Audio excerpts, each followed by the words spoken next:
Good morning, folks. Last day of the year, last weekend of the year, last Saturday of the year. So today is 31st of December 2022. A new year is beginning tomorrow. I have recently made a video of New Year's resolution, and this year one of my resolution is, although it's a bit non-smart, non-specific goal, is to be as nature friendly as possible and do my bit to conserve energy, reduce carbon footprint, etc., etc. Now, when it comes to reducing carbon footprint, you think about the water that we waste, the electricity that we waste, and food that we waste, and all the disposable stuff that we waste while cleaning. Now, let me take you one by one. Don't please have a heart attack. This is the stuff I have done this morning because that's my job. Every morning I clean everything, all the used stuff. Now, yesterday was a busy cooking day for me because it was Friday and I cooked a lot. And we do batch cooking because I'm quite busy rest of the week. So I'll be cooking a lot. I'm kind of weekend chef and I'll be preserving, but then we try to eat it within the next 48 hours. Obviously I have to cook again a little bit, not this much. Now, if you see the practices of most monks, be Buddhist, Hindu, I am not pretty confident about Christianity or Islam, but I'm pretty sure because most of the scriptures have got a common thread. Cleaning actually purifies your soul, and a tidy desk and a tidy house is actually telling a lot about how your mind is. I know there'll be some people who will tell that there is a system in the madness and all that, but actually most of the evidence doesn't support that. You will spend a lot of time trying to find your stuff, and it basically is an eyesore. It just disturbs you. So anyway, so I start my day early in the morning when nobody's there. This is my quiet meditation time, kind of. Staying in silence, staying on your own is also a form of meditation. And this is my reflection time. What happened yesterday? What did I learn yesterday? Was I hurt yesterday? Did I hurt anybody yesterday? So this is the only time I can reflect. And unless I reflect, I don't grow, right? So in terms of cleaning, I know some of you guys probably use a lot of this thing. Yeah, please try to recycle. I know in India, I grew up in a city, a big city, Calcutta, now called Kolkata. It's one of the biggest city in India, and it was capital of India, I think, before 1904. It is also the city of joy, and this city has given Nobel laureates, more than one. Mother Teresa, probably you know very well, and there's an Oscar-winning Satyajit Ray as well. So it's a quite a popular modern city. But even then, we used to carry handkerchief. We didn't carry tissues to blow our nose and stuff. Obviously, we don't blow our nose in the public area, which is regarded as bit unsocial, and I think with valid reason. And this is the first thing I came here to UK, and I said people are blowing their nose right and left, even in the dinner table. I think we need to think about it. And it's better if you want to blow your nose, like if you want to urinate or defecate, you go to toilet. Okay? So blowing nose, invariably you will scatter some viruses around. And it's not a nice sound. Like if you want to fart, do you want to fart in public? Or do you want to excuse yourself? Anyway, the second thing I have seen, which I also didn't like, is that people here don't rinse their mouth after they eat food. And why would you not do that? At least drink some clean water, not fruit juice, because that's again sugar staying inside your mouth. And that's why the caries, dental caries, and gum infection is so rampant in Western world and very, very rare in Eastern world, unless they have got addiction to tobacco, nicotine, etc. And people in Eastern world, they don't use this mouth gargle, which again has got a lot of chemicals in it, and it destroys the inside microbiome inside the mouth. So the best thing is just water, wash your mouth, just drink some water after you eat food or in between, or even if you don't want to eat water, drink water after your meal.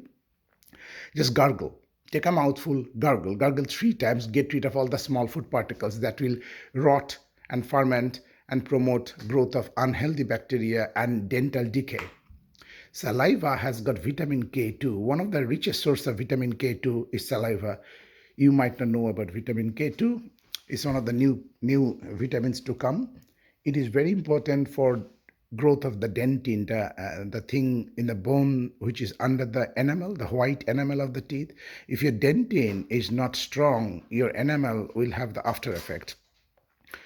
Now, enamel is inert, non-living, whereas dentin is a living thing. It's like a bone, yeah. Anyway, so be organic in your cleaning habits. Try not to blow your nose in the public, like you shouldn't do other stuff of personal hygiene in the public. Wash, rinse your mouth, gargle your mouth after eating food. I'm digressing a bit. One of the new habits I picked up end of December is hot water. So before I drink my first cup of coffee, which I postponed from immediately after waking up to 2 hours, as per my mentor, Andy Huberman, who says that we shouldn't be drinking immediately, but rather rely on body's own waking up system, which is cortisol and adrenaline, and then drink it after 2 hours, at least 90 minutes, so that you can take advantage of the cortisol spike and you can postpone your fatigue rather than mid-morning to late afternoons. So drink hot water. Previously, I used to boil and drink, and in every time you boil, and it's always excess water. So now I started boiling and keeping. I bought this as a Christmas gift. So it will contain 500 mils. So that'll be easily 2 cups of hot water. And then after 2 hours, I will have my proper coffee. Now, you may want to use dishwasher, which is my better half's favorite. But I said, why? It's a lot of energy exposure, a lot of energy wastage. Why do you do that? And this is not universal. So if you go to another country, you might not have it. So get used to something which is organic, which also cleanses your mind. And that comes to my last point. How do you clean the dirt in your mind that we pick up every day as we go through the day? And some of us are not even aware that the dirt you're picking up from incidences, happenings, people's comments, your comments, reaction to your comments to others, and vice versa. So sometimes this, and you're pissed off, some car has cut you in front, maybe that car was in a hurry, you got stuck, frustration, etc., etc. So these are small dirt which you're picking up every day. Are we cleaning it? So emotional first aid. So it's so lacking, because if you get a small nick, you will immediately go and protect it, plaster it, look after it, check that it is healing and all that. But are you taking any active step to heal your emotional trauma or the dirt as it cleans your mind? No.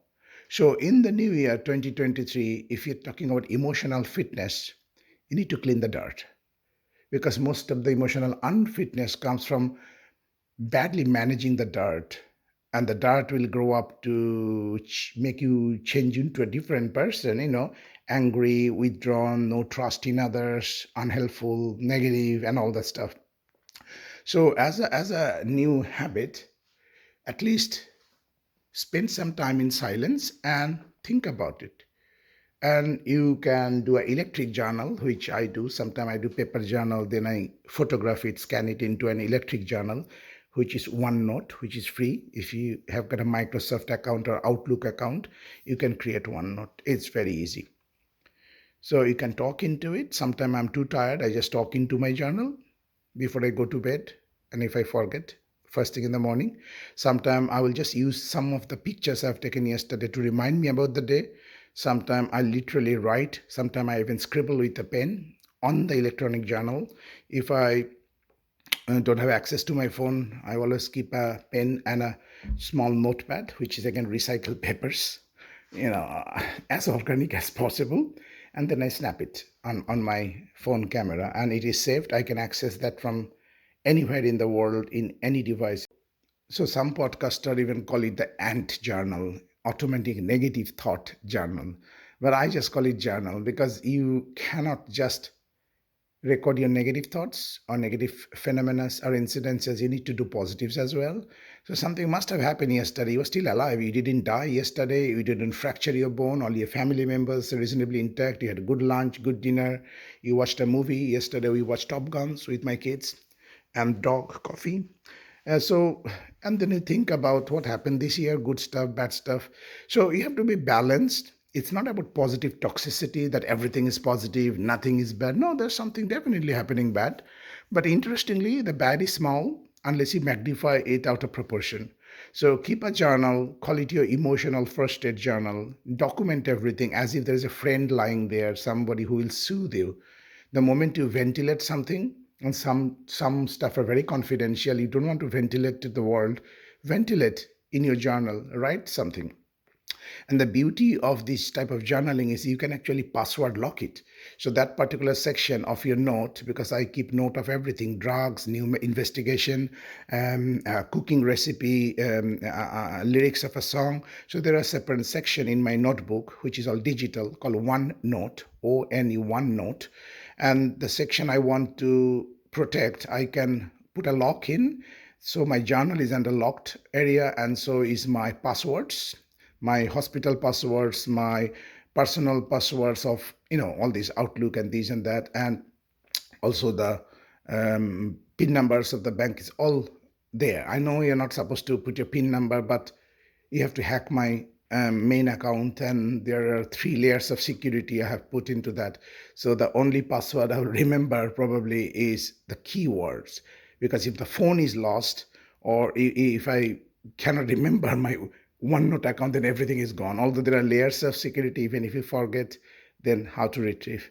And that's something I'm going to give to my kids as a inheritance, that this is my notebook that I created all my life since I discovered journaling is the best way for growing as a person, taking stock, like how far you have come from there to here in terms of your wealth of your knowledge, wisdom, habits, how strong a person, how resilient a person you have become. And I think that's the best gift we can give to our kids rather than money or properties. Anyway, have a nice day. I'm heading to have my run, and I'll record it on Strava. If you want to follow me on Strava, you can see.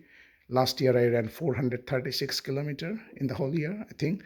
This year my plan is to reach 700 kilometers and do at least one marathon and one 10K, official 10K, like other people will be running.